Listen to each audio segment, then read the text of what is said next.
எங்கள் அக்காவோட வீடு பார்க்கலாமா?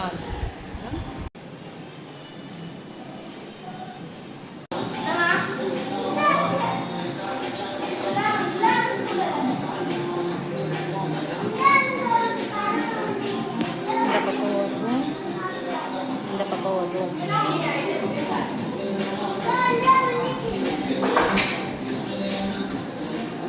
இது வந்து கிச்சன் வேலையெல்லாம் இங்கே தான் நடக்கும். இது வந்து டைனிங் ஹால், இது வந்து பூஜை அறை. இவ்வளோ பெரிய வீட்டில் எனக்கு பிடிச்ச இடம் எது தெரியுமா?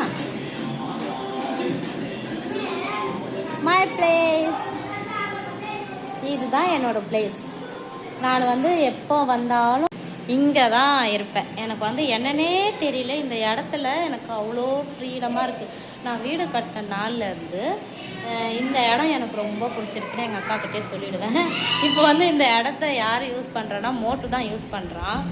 மோட்டு எங்கே தெரியுமா இருக்கான்? இந்த பாருங்க, என் இடத்த இப்போ நான் இல்லாத டைமில் இவன் வந்து யூஸ் பண்ணிகிட்ருக்கான். இந்த இடம் ஃபுல்லாக அவனுக்கு கொடுத்துட்ருக்காங்க. இப்போ நான் இருக்கிற வரைக்கும் இந்த இடத்த நான் தான் யூஸ் பண்ணுவேன்னுட்டு நான் க்ளீன் பண்ணி இங்கே தான் படுக்கிறது. நைட்டில் உள்ளே படுத்துக்கிறது, மீதி டைம் இங்கே தான் படுக்கிறது. எனக்கு என்னமோ இப்படி உக்காந்துட்டு இது கேட் இப்படி உக்காந்து ஃபேன் காற்றுல நல்லா ஜாமுன்னு தனிமையாக ரோடை பார்த்துக்கிட்டு நல்லாயிருக்கு இல்லை? உங்களுக்கு இன்னொன்று முக்கியமாக காட்டுறேன். இது இருக்காங்கல்ல, இவங்க யார் தெரியுதா? நல்லா பாருங்கள், அது நான் தான். என்னோடய ஃபோட்டோ தான் வந்து அங்கே ஒரு இடத்துல வந்து நல்லா அழகான பொண்ணு ஃபோட்டோ வைக்கணுன்ட்டு பேசிகிட்டு இருந்தாங்க. அப்புறம் எங்கள் அக்கா வந்து என் தங்கச்சி ஃபோட்டோவை வச்சுலாம் நல்லாயிருக்கும்னு சொல்லிவிட்டு அது என்னை வந்து அப்படியே சிலையாக உருவாக்கி வச்ச மாதிரி வச்சுருக்காங்க. நல்லா இருக்குல்ல?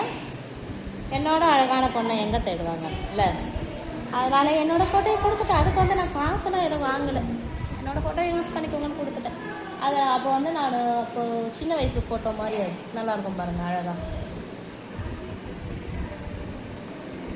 இதுதான் மை பிளேஸ்.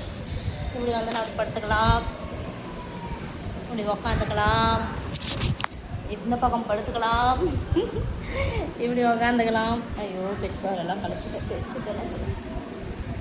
இப்போ நல்லா இருக்குல்ல? இதான் என்னோடய பிளேஸ். எங்கள் அப்பாவோட வீடு உங்களுக்கு பிடிச்சிருக்கா?